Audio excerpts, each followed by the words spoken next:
a My Little Pony anniversary party and I'm not invited. That's it, I'm going to make my own party with blackjack and Don't finish this reference, Oni-san. I was going to say hoofball.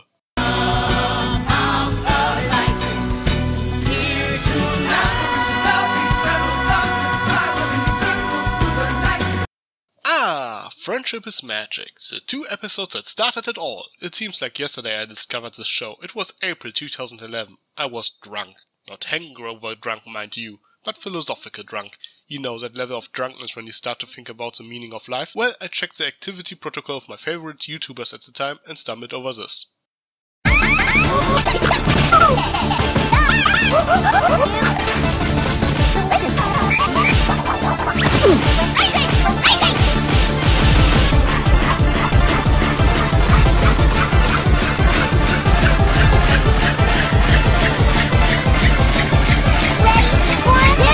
Maybe it was the alcohol, but my mind was blown. I had to check out the source material and watch episode 1 and 2. Sure, by today's standards it might be the weakest 2-parter of the show, but it was good enough to make people interested in a show about rainbow ponies. As today is the 5th anniversary of My Little Pony, Friendship is Magic, I guess it would be a good opportunity to talk about that pilot. Perhaps the first thing that caught my attention was the opening narration. If you were to ignore the fact that it is about magical ponies, it sounds like a pretty solid setup for a Dungeons & Dragons campaign. And that's not the worst thing you can start your series with. After that we get our establishing character moment for Twilight and Spike. First thing you notice is that Spike seems to be more childish and less competent here than in later episodes of the same season. Hardly someone you would call #1 assistant, but his bug monkey status was already present here. And when it comes to Twilight, our beloved bookworm who had no appreciation for friendship at the time, seems to be overall more snarky and mean in this episode, but I don't think that's a bad thing. A lot of humor in the first episode comes from it. However, watching the whole opening scene after mending fences leaves a bitter taste. Poor Moon Dancer. It never crossed my mind what is wrong with the whole scene back then, but since there's a whole episode about it, no need to discuss this here in detail, right? Bitterness aside, the scene still shows quite well what kind of character Twilight is. And another question comes to mind. What if Twilight never wrote that letter to Celestia? It seems a little bit like Celestia only sent her to Ponyville because she found out about the whole prophecy. I know, it's implied that Celestia planned the whole thing all along, but wouldn't it make more sense to send her to Ponyville a little bit earlier? You know, the whole making friends in a day thing hardly works this easy. By the way, why did she never encourage her to make friends before the whole thing? Anyway, the rest of part 1 basically consists of introducing the rest of the main 6, and oh boy, all scenes are memorable and funny. Now, why don't I introduce y'all to the Apple family? Thanks, but I really need to hurry. This here's Apple Fritter, Apple Bumpkin, Red Gallon, Red Delicious, Golden Delicious, Caramel Apple, Apple Strudel, Apple Tart, Baked Apples, Apple Brioche, Apple Cinnamon Crisp, Big Macintosh, Apple Bloom, and Granny Smith. And Brabant and Babseed, the whole orange branch of the family and all other apples that will be introduced in the series.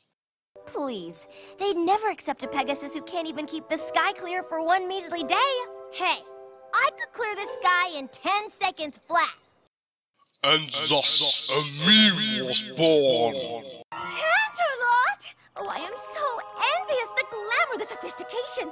I have always dreamed of living there. Give it 5 seasons and you own your own boutique there. And Spike will never let down this crush. I'm sorry, what was that? My name is Fluttershy. Didn't quite catch that. You are so adorable. Surprise! Hi, I'm Pinkie Pie and I threw this party just for you. Were you surprised? Were you? Nice to meet you, Pinkie. Your party is nice, but we are more interested in that crust-iced Pegasus over there. Some pony better makes a screenshot.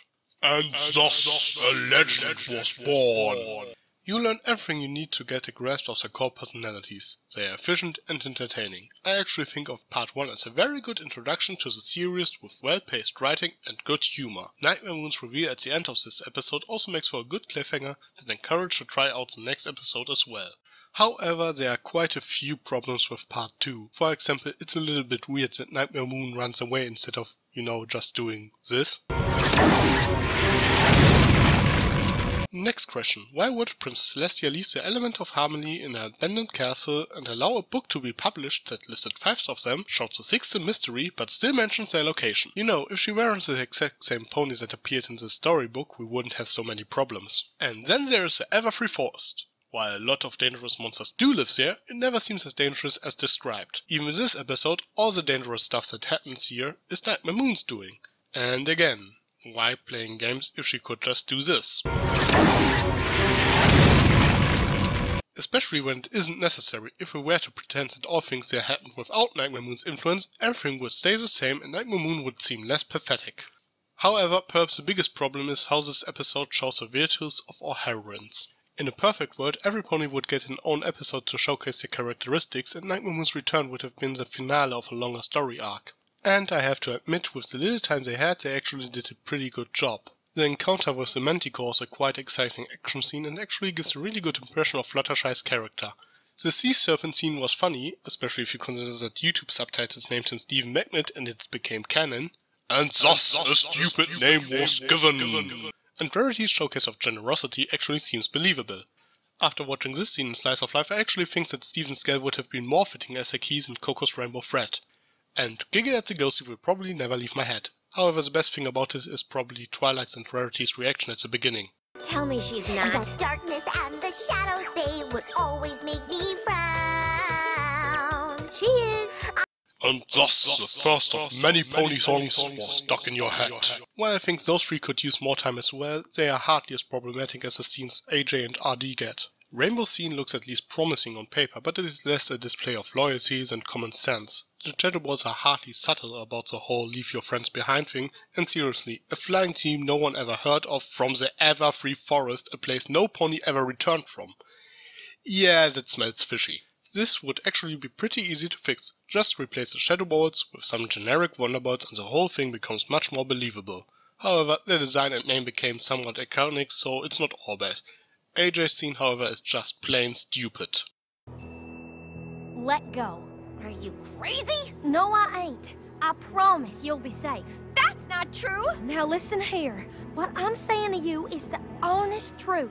Let go, and you'll be safe.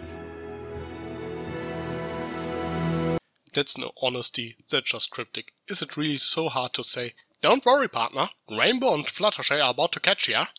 Okay, I admit, honesty is perhaps the hardest element to portray among people you just met, especially in the small time frame of this 2-parter. The only way I can think of would be to display Applejack's virtue shortly before they arrive at the castle. The main 6 finds himself in a dire situation and lose all hope. AJ steps up and gives an encouraging speech how she had doubts the whole time, but they came so far and while she has no idea if they are really able to make it, they have at least a try. And honestly, I think this would be more along the lines of a non-existent element of hope. And then there is a final confrontation with Nightmare Moon. And again, why teleporting Twilight into the next room instead of just doing this?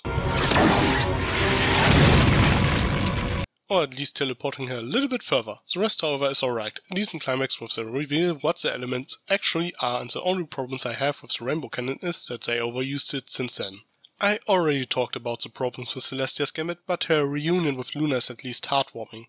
Also, the redemption of Luna actually was a nice surprise when you think about it. There was no clue that there's still something good inside of Nightmare Moon, and they only said that the elements are able to defeat her. Her redemption came with a really cute design that would later be replaced with a cooler one, and while it was somewhat disappointing that she had no second appearance in Season 1, heck, no one even mentioned her after that, it is probably the reason why she became so popular in the fandom. She had an interesting backstory and her new situation had so much potential that the fandom could go crazy with it, especially since she had no established personality. If she was more prominent in Season 1, the fandom might think completely different about her.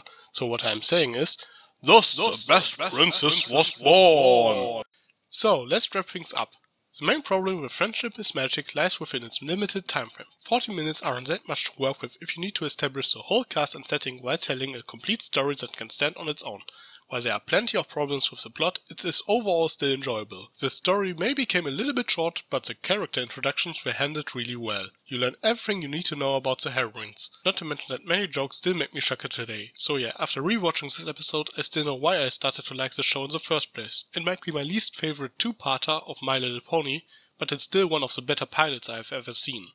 So, what about you? Was Friendship is Magic your first episode as well, or did you watch another episode before? What did you like about this episode? What bothered you? Let me know in the comments. Let's hope that we get at least another 5 years of Pony. I'm Tricky Fox, and thanks for watching. All the ponies in this town are crazy!